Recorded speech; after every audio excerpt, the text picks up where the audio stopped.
सुमित और उसका पूरा परिवार पास के जंगल से लकड़ियां काटकर गांव के बाहर बड़े बड़े फर्नीचर की दुकान में जाकर बेचा करता था। ऐसे ही एक दिन जब सुमित लकड़ी देने दुकान जाता है तो वो काफी देर तक दुकान में मालकिन की बेटी पूजा से बात कर रहा होता है। मैं तो कहती हूँ कि तुम रोज लकड़ियाँ देने के लिए आया करो इसी टाइम। एक दिन तुम नहीं आते तो मुझे तुम्हारी फिक्र होती है। हाँ, फिक्र किस बात की, मैं बिल्कुल सही हूँ, मुझे क्या होगा।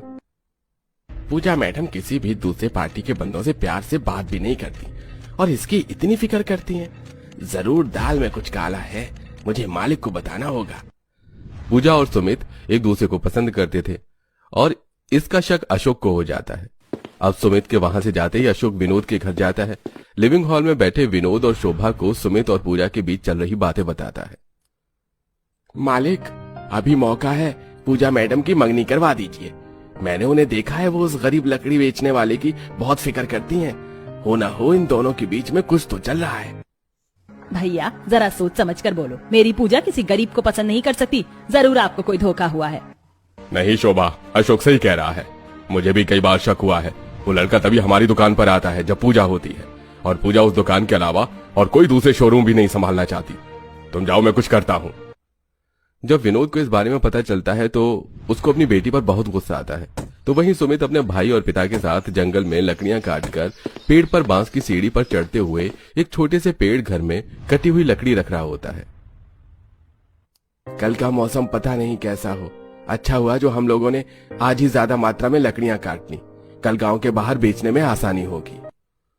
यह तो तूने बिल्कुल सही कहा दिवाकर, और सबसे अच्छी बात तो यह है कि सुमित के कहने पर हमने पेड़ पर अपना छोटा सा पेड़ घर बना दिया। अब बारिश भी होगी तो भी हमारी लकड़ियां गीली नहीं होगी और ना ही हमें कोई नुकसान होगा। पापा, रात हो गई है, बारिश किसी भी वक्त हो जाएगी। अब हमें घर चलना चाहिए। भाभी गर्भवती है, सब घर पर हमारा इंतजार कर रहे होंगे और मुझे आज आप लोगों को कुछ बताना भी है। सुमित की बात सुनकर सब कुल्हाड़ी लिए घर आ जाते हैं और फिर अभी अपने किराए के मकान में चटाई पर बैठकर खाना खाते हैं। और उसी दौरान सुमित सबको पूजा के बारे में बताता है। जब घर वालों को पूजा के बारे में पता चलता है तो वो लोग सुमित को समझाने की कोशिश करते हैं। बेटा, तुझे जिससे शादी करनी है तू कर, पर उस अमीर घर की लड़की को छोड़ दे। वो अमीर घर की लड़की हम गरीबों के घर कैसे रहेगी। हाँ भैया, माँ बिल्कुल सही कह रही है। वो मखमल के बिस्तर पर सोने वाली हम लोगों के साथ जमीन पर कैसे सोएगी। हमारा 2 कमरे के मकान में वो कैसे रहेगी। माँ, पूजा को मेरे बारे में सब पता है और उसने कहा है उसे कोई दिक्कत नहीं है।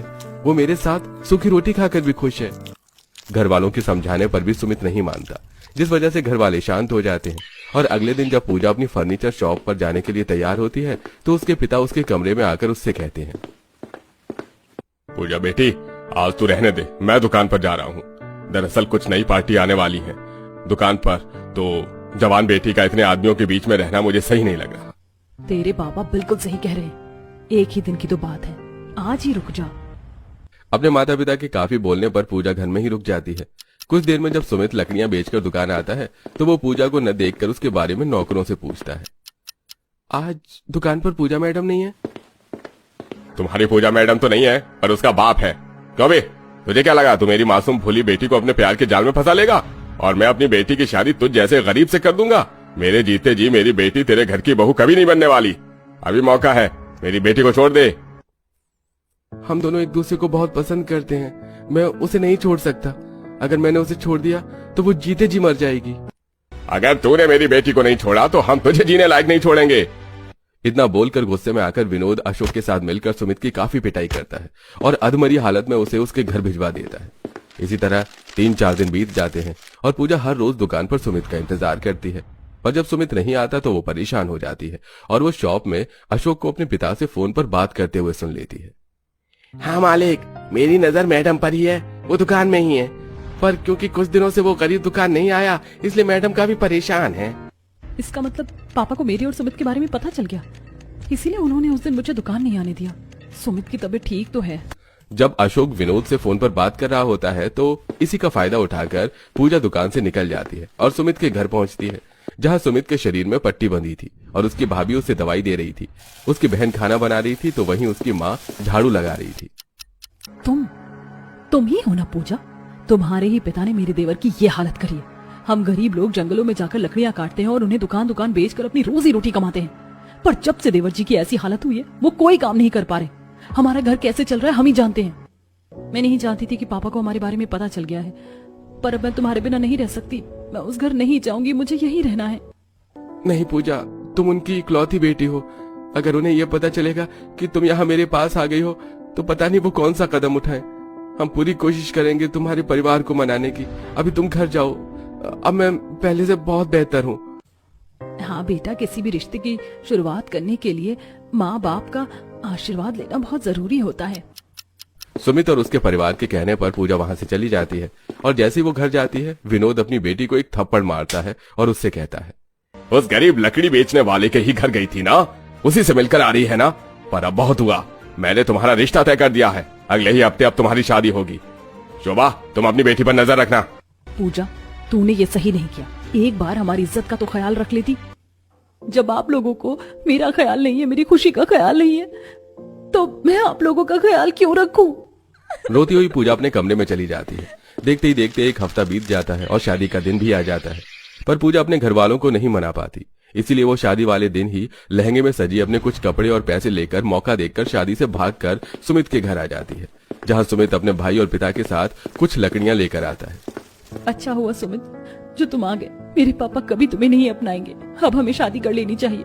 आज मेरी शादी थी, वो जोर जबरदस्ती मेरी शादी करवा रहे थे, पर मैं वहां से भाग चुकी हूँ। अब मैं वहां नहीं जाऊंगी। अगर तुमने भी मुझे नहीं अपनाया तो आज मेरी इस घर से लाश उठेगी। पूजा, तुम रो मत। अब मैं तुम्हें यहाँ से कहीं नहीं भेजूंगा। अब हम साथ में रहेंगे। अगर तुम बच्चों ने फैसला कर ही लिया है साथ रहने का, तो हम कल सुबह ही तुम दोनों की शादी करवा देंगे। अभी रात हो चुकी है और बाहर तेज आंधी तूफान चल रहा है। क्योंकि बाहर काले बादल छाए हुए थे, इसलिए वो लोग सुबह होने का इंतजार करते हैं। अब जैसे ही सुबह होती है, तेज बारिश होने लगती है। पता नहीं भगवान ने हमारे बच्चों की किस्मत में क्या लिखा है। इस बारिश को भी अभी होना था। पापा, जैसे ही बारिश रुकेगी आप पूरे परिवार के साथ मंदिर जाकर पूजा और सुमित की शादी करवा देना। मैं लकड़ियां बेचने चला जाऊंगा। अगर हम सब घर में बैठे रहे तो घर चलाना मुश्किल हो जाएगा, क्योंकि अब घर में एक नहीं दो बहुएं हैं। दिवाकर बारिश में भीगता हुआ जंगल जाता है और बारिश रुकते ही लकड़ियां काट कर सारी लकड़ियों को जमा करके पेड़ घर में रख देता है। तो वहीं पूरा परिवार पूजा और सुमित की शादी मंदिर में करवा देते हैं। वहीं सुबह होते ही विनोद, अशोक और अपने कुछ गुंडों के साथ सुमित के घर और उसके मकान मालिक का पता करके उसके पास जाता है, जिसके घर में सुमित का परिवार किराए पर रह रहा था। नहीं मालिक, मैं उन्हें घर खाली करने को नहीं बोल सकता। बाहर देखो, बारिश शुरू हो गई है। इस बारिश में वो गरीब परिवार कहाँ जाएगा? आप नहीं जानते वो लोग इतने गरीब हैं, पर फिर भी एडवांस किराया देकर रखते हैं। मैं इतने अच्छे किराएदार को घर खाली करने के लिए नहीं कह सकता। तभी विनोद मकान मालिक का कॉलर पकड़ लेता है। अगर तूने उन गरीबों को बेघर नहीं किया तो मैं तुझे बेघर कर दूंगा। अरे तुम सब खड़े खड़े मुंह क्या देख रहे हो? घर में जितना भी सामान रखा है सब तोड़ना शुरू करो। नहीं भाई साहब, अपने गुंडों को रोक दीजिए। मैं उन लोगों को घर से निकाल दूंगा। मैं अभी छाता लेकर जा रहा हूँ। विनोद की धमकी सुनकर मकान मालिक डरता हुआ बारिश में ही छाता लेकर सुमित के घर पहुंचता है और उन्हें घर खाली करने को कहता है। भैया, हमने तो इस महीने का किराया भी भर रखा है। हम इस बारिश में कहाँ जाएंगे? मेरी एक बहू गर्भवती है और दूसरी बहू आज ही शादी करके घर आई है। आपके घर बहू नहीं आफत आई है अम्मा जी। आप कृपया करके मेरा घर खाली कर दीजिए, वरना आप लोगों के चक्कर में मैं बेघर हो जाऊंगा। ठीक है मालिक, हमें थोड़ा समय दो। हम अपना सामान पैक करके शाम होने से पहले घर खाली कर देंगे। सुरेश अपने मकान मालिक की हालत को समझता है और पूरा परिवार उदास अपना अपना सामान समेट लेते हैं। देखते ही देखते बारिश भी बंद हो जाती है और वो लोग शाम होने से पहले घर खाली कर देते हैं और रास्ते पर चलते चलते वो लोग बातें करते हैं।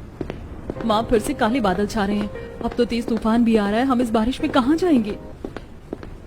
माँ जी, हमारे सर पर अब कोई छत नहीं है। रात कहाँ बिताएंगे? कुछ ही देर में अंधेरा हो जाएगा। अब हम क्या करें? मैं आसपास में बात करके आता हूँ। सुमित दिवाकर के साथ आसपास के घरों में बात करने जाता है, तो वहीं सुरेश अपने पूरे परिवार के साथ एक पेड़ के पास बैठ जाता है। काफी विनती करने पर भी सुमित और दिवाकर को कोई अपना घर किराए पर नहीं देता और वो उदास अपने परिवार से कहते हैं, पूजा के पिताजी ने यहाँ सभी को डरा धमका के रखा है। हमें कोई यहाँ घर नहीं देने वाला। और सुमित, मुझे नहीं लगता कि तुम गांव के बाहर जहां भी लकड़ियां बेचने का काम करते हो वहां कोई भी अब तुमसे लकड़ियां लेगा। इसलिए अब पूरे घर की जिम्मेदारी मुझ पर और पापा पर है। अभी ये सब बात करने का समय नहीं है। अभी हमें सर छुपाने के लिए जगह चाहिए। बच्चों, मेरे पास एक तरकीब है। हमने जंगल में एक पेड़ पर छोटा सा पेड़ घर बनाया है। कुछ ही दिन में बारिश शुरू हो जाए, उससे पहले हमें उस पेड़ घर में चलना चाहिए। आज रात उस पेड़ घर में बिता लेंगे और बाकी कल देखते हैं। पापा बिल्कुल सही कह रहे हैं, आज रात हमें हमारे उस छोटे से पेड़ घर में ही रहना चाहिए। सुरेश अपने पूरे परिवार के साथ जंगल जाता है। अब एक एक करके सब बांस की सीढ़ी पर चढ़कर पेड़ घर में जाते हैं और पेड़ घर की सफाई करने लगते हैं। दीदी आप प्रेग्नेंट हैं, आप मुझे दे दीजिए लकड़ियों की गठरी, इन्हें मैं साइड कर देती हूँ। नहीं पूजा, तुम अमीर घर से हो, तुमने तो आज तक एक मटका पानी का नहीं उठाया होगा, तुमसे लकड़ी का बोझ नहीं उठने वाला, तुम बैठ जाओ, हम कर लेंगे। भाभी आप आराम कर लो, हम सब 10 मिनट में यहाँ की सफाई कर लेंगे। अब मैं भी इस घर की बहू हूँ और मैंने सुमित से वादा किया था, सुख हो या दुख मैं हमेशा आप लोगों के साथ रहूंगी। घर वालों के मना करने पर भी पूजा नहीं मानती और अपनी सास के हाथ से झाड़ू लेकर झाड़ू लगाने लगती है। तो वहीं पूजा और काजल लकड़ियों के बोझा एक के ऊपर एक रखने लगती हैं। तो वहीं रात में भी दिवाकर, विनोद और सुमित लकड़ियां काट रहे होते हैं। कुछ ही देर में बारिश शुरू हो जाती है और वो पेड़ घर में आ जाते हैं। ये पेड़ घर कितना छोटा है, हम सब इसमें कैसे रात बिताएंगे। बाहर बहुत तेज बारिश हो रही है। वो तो अच्छा है जो हमने एक पेड़ घर बना रखा था, कोई हमें अपना घर किराए पर नहीं देना चाहता। क्यों ना हम इसी तरह 2 और छोटे छोटे पेड़ घर बना ले, ताकि जब तक हमें घर नहीं मिल जाता हम अपने पेड़ घर में ही रह सकें। वैसे हमने ये पेड़ घर इसलिए बनाया था ताकि इसमें हम अपनी सूखी लकड़ियां और खेत की कुछ सब्जियां और राशन रख सकें, क्योंकि नीचे हमारी झोपड़ियां जानवर तोड़ देते थे और कई बार कुछ लोग लकड़ियां लेने आते और हमारा सामान चोरी कर लेते और कई बार बारिश होने की वजह से भी भारी नुकसान हो जाता था। पर किसने सोचा था यही हमारा सहारा बनेगा। दिवाकर का आइडिया सभी को पसंद आता है। अब वो लोग बारिश में अपने छोटे से पेड़ घर में रात गुजारते हैं और सुबह होते ही पूरा परिवार उसी जंगल में लकड़ियां काटने लगता है। तो वहीं काजल अपनी माँ और छोटी भाभी के साथ पेड़ के नीचे पन्नी लगाकर खाना बना रही होती है और एक बार फिर अचानक बारिश शुरू हो जाती है। अचानक बारिश कैसे शुरू हो गई? माँ खाना ढक दो और ऊपर चलो, जितना खाना बना है आज उतना ही खाकर पेट भर लेंगे। बारिश की वजह से सभी लोग घर में जाते हैं, पर सुमित और दिवाकर अपने पिता के साथ दोबारा नीचे आते हैं और बारिश कीचड़ में भी पेड़ों की कटाई करते हैं, उनकी घिसाई करते हैं और लकड़ियों के टुकड़ों को जोड़कर पेड़ घर बनाने की तैयारी कर रहे होते हैं। इसमें अब पूजा भी पूरा साथ देती है। वो भी भारी भारी लकड़ियां उठाकर सुमित को देती है और काम करने से पूजा के हाथों में छाले आ जाते हैं। सब मेरी वजह से हो रहा है। कहाँ तुम अपने मायके में रानी बनकर रहती थी और यहाँ तुम्हारी वजह से कुछ नहीं हुआ, इन सब की गुनाहगार तो मैं हूँ। मेरे पापा ने हम लोगों को बेघर कर दिया और आज ये नौबत आ गई कि हमें पेड़ घर बनाना पड़ रहा है। बस कुछ दिन की और मेहनत है, फिर हमारा पेड़ घर बनकर तैयार हो जाएगा। पूजा न तो खुद हिम्मत हारती है और न ही सुमित को हार मानने देती है। इसी तरह कुछ दिन बीत जाते हैं और वो लोग अपना पेड़ घर बनाते हैं। एक पेड़ घर जो बना हुआ था उसमें उन्होंने रसोई बना ली थी और बाकी बने 2 घर में उन्होंने रहने का इंतजाम किया, जिसके बाद पेड़ घर में ही खाना बनाकर एक साथ सब खाते हैं। भले ही पेड़ घर है पर अपने घर में कितना सुकून मिल रहा है। मुझे तो अपना ये पेड़ घर भी प्यारा लगा। सब लोग कितने खुश हैं, पर इन लोगों को आज मेरी वजह से पेड़ घर में रहना पड़ रहा है। अब मुझे भी काम करना होगा, पर मेरे पास अभी तो कोई डिग्री ही नहीं है। सब घर पर है, कोई मुझे नौकरी पर क्यों रखेगा। पर मैं भी हार नहीं मानूंगी। आज तक मैंने अपने घर में नौकरानियों का इंटरव्यू लिया है, उन्हें रखा, पर अब खुद नौकरानी का इंटरव्यू देने जाऊंगी। पूजा तुम क्या सोच रही हो? खाना खाओ। पापा की वजह से तुम्हारा काम नहीं चल रहा है, इसलिए मैंने सोचा है कि अब मैं भी काम करूंगी। ठीक है पूजा, अगर तुम काम करना चाहती हो तो हमें कोई परेशानी नहीं है। सुमित हर कदम में पूजा का साथ देता है। खाना खाकर सास जेठानी के लिए उसके पेड़ घर में एक मुलायम गद्दा तैयार करती है, जिस पर जेठानी आराम से सोती है। वहीं दूसरे पेड़ घर में पूजा और सुमित सोते हैं और रसोई वाले घर में सास, ससुर और नंद। और अगली सुबह होते ही पूजा काम की तलाश में निकल जाती है, पर अचानक से बारिश हो जाती है। इस बारिश को भी अब ही होना था, पर मैं हार नहीं मान सकती। मैं इस कीचड़ और बारिश के पानी में ही जाऊंगी काम की तलाश में। पूजा बारिश और कीचड़ में भी घर घर जाती है और ये सब अचानक से विनोद अपनी गाड़ी में बैठा देख लेता है। अब पूजा के जाते ही विनोद उन घरों में जाता है और आंखों में आंसू लिए बाहर आता है।